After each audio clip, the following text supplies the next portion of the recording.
My friends, the most stunning frontline updates today come from the Antonovsky Bridge.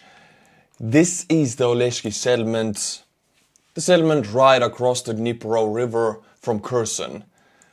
Of course, this Antonovsky Bridge is broken, but today we get news from Russian military bloggers reporting that Ukrainians have established a bridgehead, and not only a bridgehead, they are striking straight south from this highway right here. Battles are going on. And according to the most latest news, they have pushed the Russians out of these forest strips. This map doesn't show it yet. Russians are holding this police station, but this highway with the surrounding areas have been liberated already by the Ukrainians. So if we zoom out and we look at the bigger picture, the Ukrainians are pushing to Oleshki. They have actually crossed the Dnipro, and yesterday it was about 100-man force. I'm guessing if this force sees success like this, they're gonna send more. But the thing here is everybody that crossed has crossed with speedboats. You cannot move armor with speedboats. You don't need to move artillery because they can work from the other side of the Dnieper because it's so close. But you do need armor. So if Ukrainians mean to capitalize on this bridgehead and this success, they need to find a way to move armor across Dnieper. I'm sure they'll find a way. The police station, right here, this building, around this area is where the fighting is happening right now, because this here is a lake right north from Oleshki. A lake, you cannot penetrate or go over this lake unless you have more speedboats. Ukrainians have pushed all across this lake. This map shows yellow as the Ukrainian liberated areas, but actually they're present right here also. And these are this is marsh and wetlands. It's very hard to traverse on foot or with anything actually. So Russians don't want to be here, but if Ukrainians manage to cross this, they could start pushing over the Konka River on the northeastern side of Oleshki. This Konka River I just mentioned, we actually have footage, drone footage of battles happening around this river and next to the police station. You can see this is a bridge. That is the bridge north of Oleshki over the Konka River. And you see this little black dot right here. This is a Ukrainian remotely placed mine. That means no human did it. Either a robot did it or a mining artillery did it. Well, it hits the mine immediately, kaboom, knocked out cold. But that drone footage verified where the battles were happening, next to the police station area, as I mentioned. This area right here. Russians panicked when Ukrainians established that bridgehead, and yesterday they actually counterattacked with a company-sized units. They tried to push the Ukrainians back, and here is a report from that Russian counterattack. Let's watch it. Duvan tactic in action again. I'm reading the subtitles for you. In Kherson Oblast, in the area of Antonovsky Bridge, the Ohols, the Ukrainians, successfully crossed the Dnieper and are gaining a foothold near Oleshki. The units that stood there were transferred to the Zaporozhye direction. Now this is what I was talking about a few videos ago, when the dam was exploded by the Russians. Russians knew Ukrainians couldn't cross that river because at that time there was so much water, and they brought about half of their fighting force away from Kherson Oblast to the Zaporozhye direction, to the Velika Novosilka and Bakhmut axes. They left their weaker forces present because they never thought Ukrainians would be crossing that river. But now the water has receded, and that is again a possibility, and as we know, the Ukrainians have done it. They're facing a weaker Russian resistance than they would have faced before. What they're plugging the holes there with, I don't know. I think they brought some mobilized, and the unit which has transferred to Zaporozhye, a lot of their equipment drowned. Some Russian motorized and armored units got a heads up that the water is coming, some didn't, and some equipment drowned. A lot of it actually. I mean, Russian communications is not the best in the world. Even if they knew they're gonna blow the dam, the information just doesn't go fast enough to the units. So still they lost equipment to the water. Because the command did not organize an evacuation, including night vision devices. Oh, a horrible loss. They didn't let the rest pull them and threw them into battle in another direction. The people who lost their material base. And at night, Ukrainians approached the company from the flank. In the company, 24 people remained alive. How's that? Just explain to me how. So out of the whole Russian company that was sent to counterattack the Ukrainian positions, Ukrainians attacked them actually at night with night vision devices, because all of the Russian night vision devices drowned. And you can say they eliminated the entire company, because 24 people that only survived, it's another fighting force, it's nothing. This company will be dissolved. This shows the importance of night vision. And actually on 4th of July, yes Americans, on the 4th of July I'll be going back to Ukraine delivering the night visions you guys bought. I'll be showing you the footage. We'll be giving Ukrainians the same night visions that they used to take out this company. How about that? Now we jump to Velika Novosilka axis, and here you got the news yesterday already that the Rivnapil, this settlement right here, was liberated by the Ukrainian forces, and here is also a video of it that we only got today. The newest frontline change here is this area. West from Novodonetsk, this settlement right here. This area where my cursor is, these fields and forest belts were controlled by the Russians. They had positions here, but Ukrainians pushed them out. Clearing out these forest belts, I will zoom into those, is very difficult. Usually what the Ukrainians do is they put an armored vehicles on both sides, because you see the bush happens from north to south. And then both these sides, both of these armored vehicles will run down a little bit ahead of the infantry cleaning in those forest belts. So Russians will have fire from 3 sides.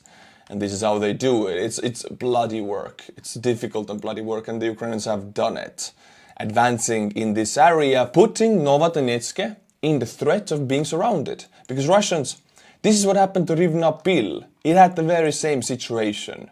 Almost surrounded from 3 sides, and the Russians pulled back, and the Ukrainians of course pushed them back also. Well, Novodonetsk is next. Now let's jump to Bakhmut. You see this almost straight line front line right here. This is because it follows the Donetsk canal. Last time I mentioned that Ukrainians pushed the Russians all the way east from this canal, but now the newest change is that they have also occupied this area. Now that the entire west of the canal is cleared from the Russians, I'm sure Ukrainians are getting ready to force the canal, cross it, and start assaults on Kurdyumivka or Azaryanivka. Of course, assaults are happening to Klishivka and the surrounding forest belts. Without taking these forest belts fully, Ukraine cannot take Klishivka. This process is happening right now.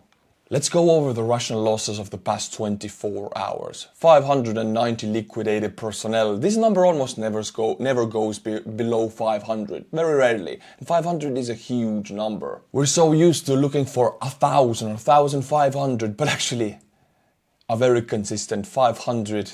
With this rate, they're losing more men that they can mobilize into the army. Then the Russians lost 5 tanks, 14 armored personnel vehicles, and 28 artillery systems. Again, a very high number, and we'll go back into it on the next photo. I have statistics for you of the Russian artillery losses throughout 3 months, and it really shows a pattern.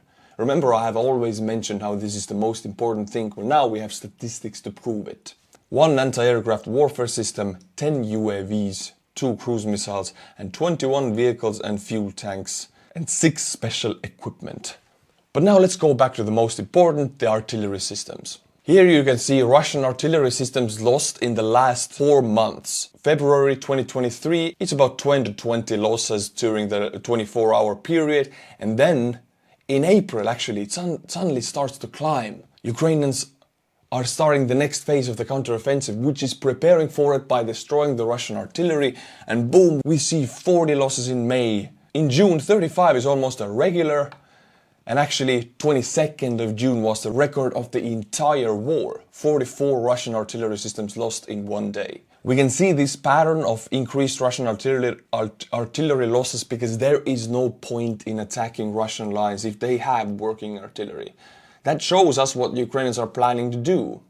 Ukrainians still have not used the brunt of their force, the main iron fist of their forces. They have not committed those because Russians still have working artillery. Why throw your forces away? First, you need to destroy the artillery, and this is what we're seeing happening, indicating that the main force will be moving soon.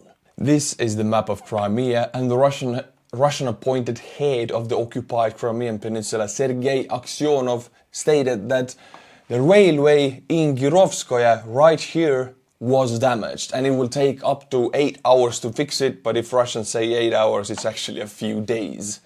When have Russians ever fixed something with 8 hours? I've never seen it in my lifetime. The thing is, this railway is also part of the larger Russian logistics rail systems, And I'm sure you remember about a week and a half ago, partisans blew up the railway in Crimea and in southern Kherson area. Well, this has been fixed by now, and now we have another explosion, another damaging of the rail by partisans. The partisans are keeping the rail broken all the time. It doesn't matter where you destroy it, the entire rail system is out.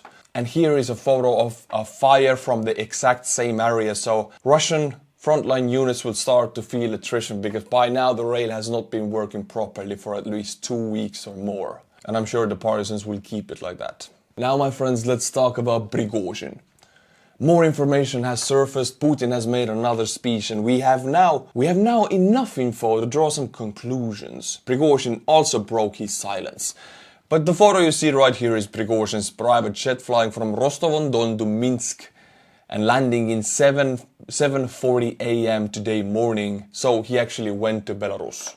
Yesterday, Prigozhin broke his silence and released a few statements, and one was a summary of his rebellion, of his actions against the Russian Ministry of Defense, and he tried to explain them away. It's very important, and it summarizes the things how he saw it or what he wants to propagandize, and I think we all should know about it. So I will read it to you and let's discuss it. It's not very long.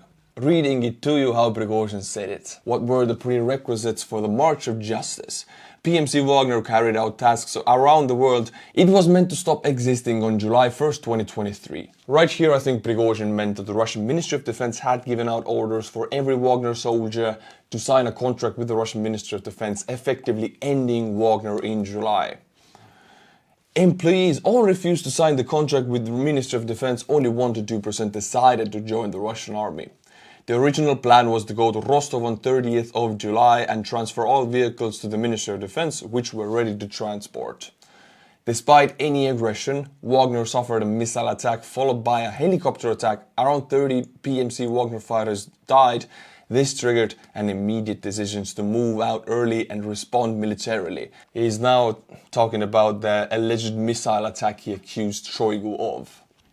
We still don't know if it really happened, because initially he claimed hundreds of deceased, now he claims 30. The information is ever changing. Throughout the 24-hour march, one column went to Moscow, another to Rostov. They made 780 kilometers of progress in one day. They regret being forced to attack the army aircraft, but the bombs were dropped, which caused a response. During the march, all military objects on the way were blocked and disarmed.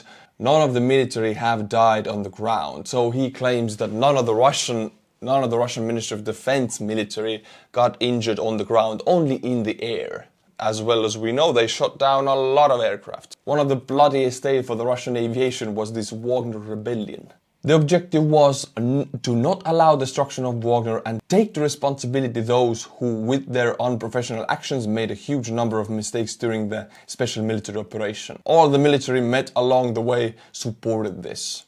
He claims they only went for Shoigu and Gerasimov, not against Putin. But his promises while doing this rebellion were different. When Putin made his speech stating that they would put down this rebellion, Wagner said that Putin has chosen the wrong side. Wagner stopped when the advanced storm unit deployed artillery, conducted reconnaissance and realized a lot of bloodbath will be shed in an upcoming battle.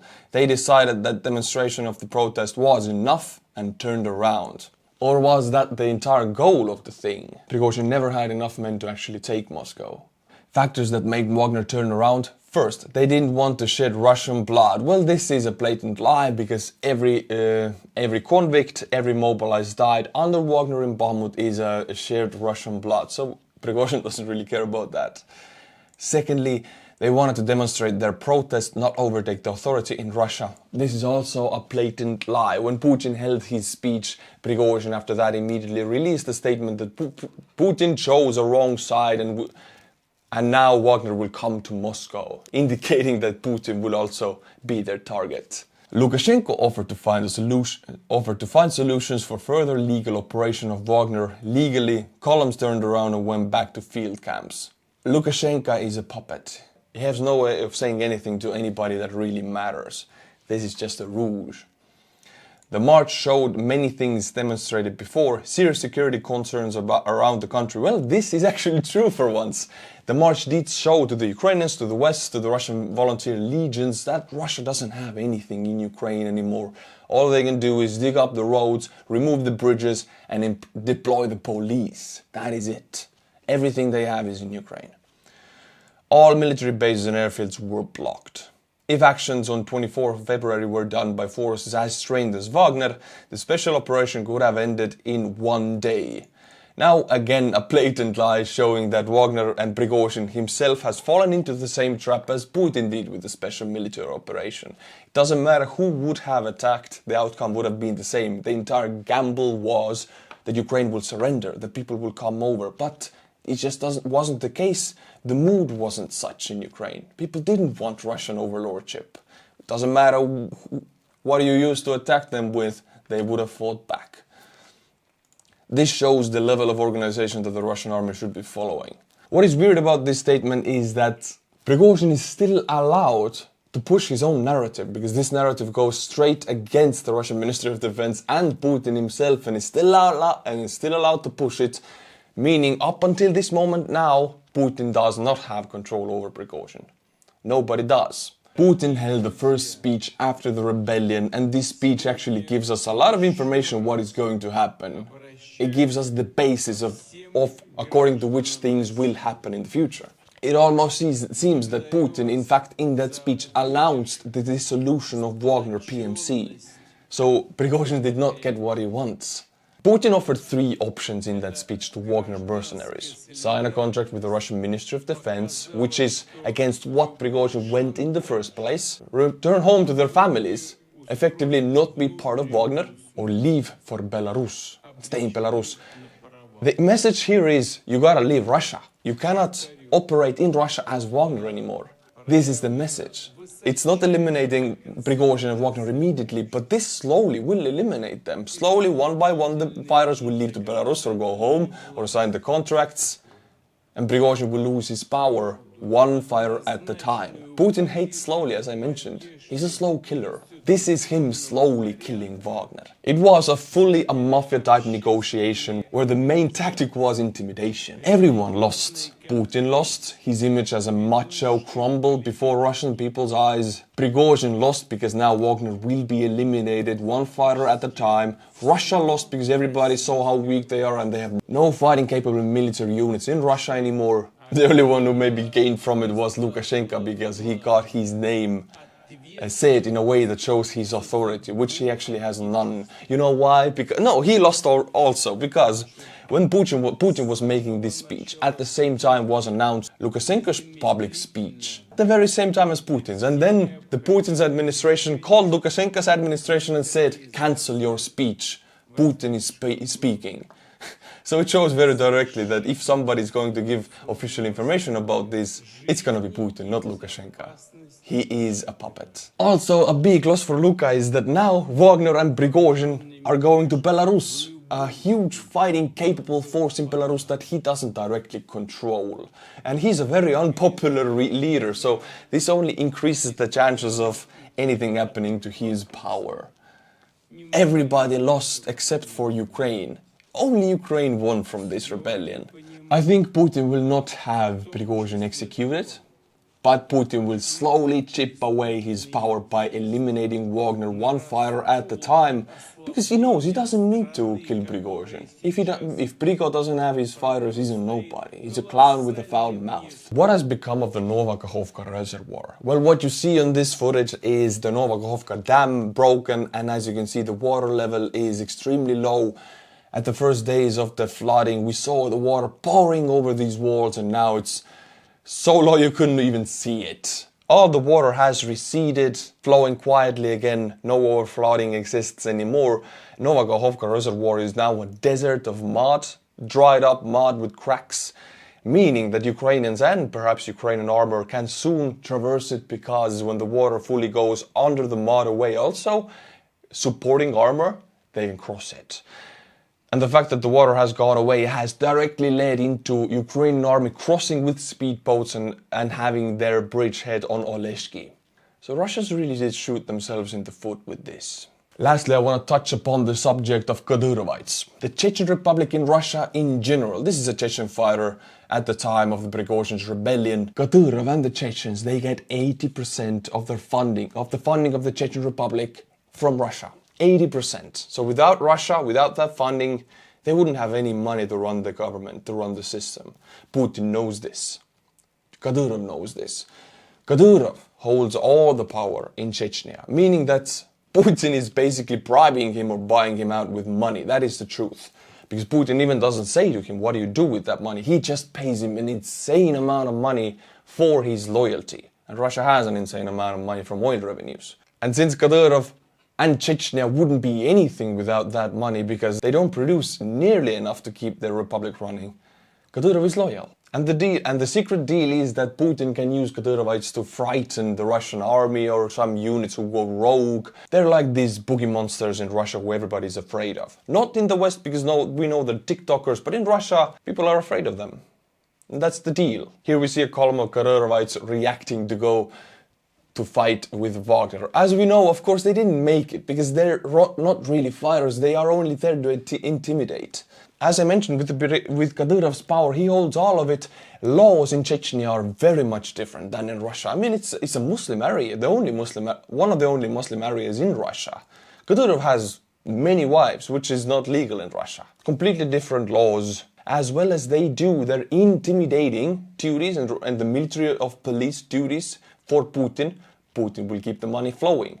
So if a lot of people are saying that Putin's power will crack now and Chechens will start the fight, I'm not so sure about it because the Chechnya as a republic, as a working state, has a huge funding from Russia. Where are they gonna get the money to build the golden palaces for Kadyrov? He loves those. Kadyrov is very much interested in Putin and Putin's money. My friends, Patrons are the ones who support the channel the most. Sometimes my videos get demonetized and then I'm solely reliant on Patreons. And I know I've chosen a weird way to thank patrons by butchering their names. I'll take 5 new patrons with a tier 10 and above support, and I'll be giving my Estonian twist to their names. Don Humphrey, Diler Vaudlin, Ricky Hall, Lionel Belanger, Josep Clark. Thank you to these 5 people. If you like what I do, the Patreon is the fastest way to support my channel. Link is in the description below. Also, my friends, if you want short, compact updates about Russia-Ukrainian war, my Twitter account is in the description below. It saves you time because with 1 to 2 minute reading you get the most important news a day. Also check out my Instagram account, also in the description below. You won't be disappointed. Until my next video, my friends, Slava Ukraini.